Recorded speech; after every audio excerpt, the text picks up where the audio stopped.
Einstein said that it takes 11 correct inputs to overcome one incorrect input.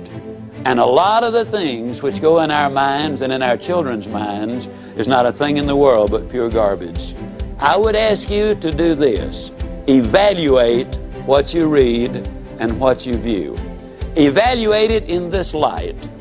Will this really help me to accomplish my objectives in life?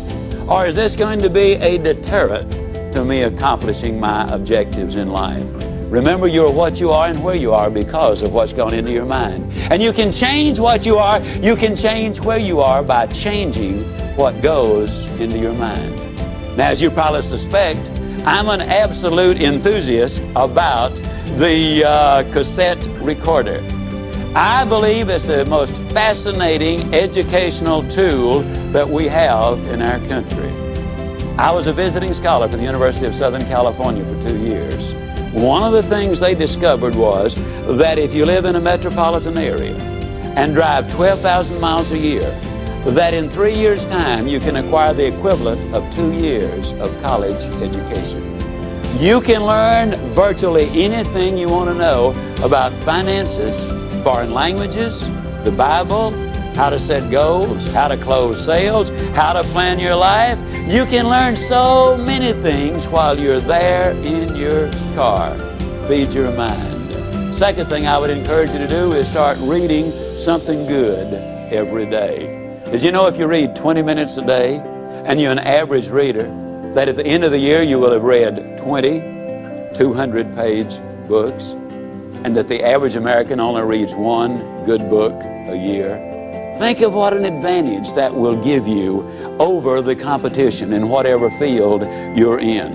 Now, who does these things? Well, Mary Kay Ash of Mary Kay Cosmetics told me that she would never get in her car without a cassette that she could listen to while she was going somewhere. H.L. Hunt, worth $3 billion at his death, listened to cassette recordings until after he was 80 years old. Wallace Johnson, one of the co-founders of Holiday Inns International, over 80 years old, tells me he listens every day and reads at least 2 good books every month.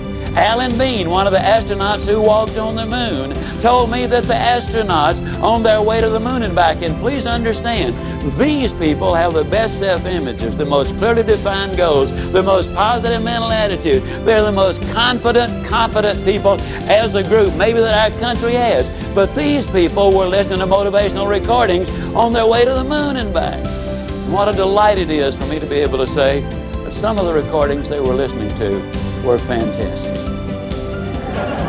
You need to feed your mind. Now, a lot of times people say, yeah, you know, when I'm down in the dumps just a little bit, I really enjoy listening because it gives me a lift. Well, I'm glad to hear that, but let me give you the most surprising news maybe you've ever heard. It's good to listen when you're down. But folks, the ideal time to listen is when you're sky high. Let me tell you why. When you're down, sometimes you grab at straws, and sometimes you grab the wrong straw. Also, a lot of times, and here's the real benefit to listening, it triggers your imagination, stirs up all of the stored information which you already have in your mind, and a lot of the good ideas then come forth. But if you're too down to accept them, then you turn away the very best ideas of all. Listen when you're up. And then with those endorphins popping, and they do pop as a result of listening to good motivational recordings, when you listen then and new ideas pop in your mind, it generates even more excitement. Here's what we've discovered.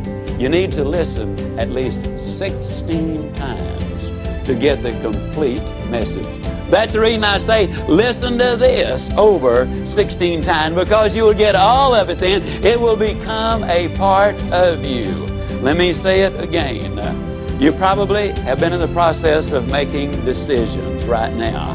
As you listen, you will make those decisions. But as you listen over and over, the decision changes to commitment. And once you've made the commitment, then you will seek the training which will make the difference, because that means behavior changes. And when you change behavior, then you start developing winning habits. And that's what this is really all about.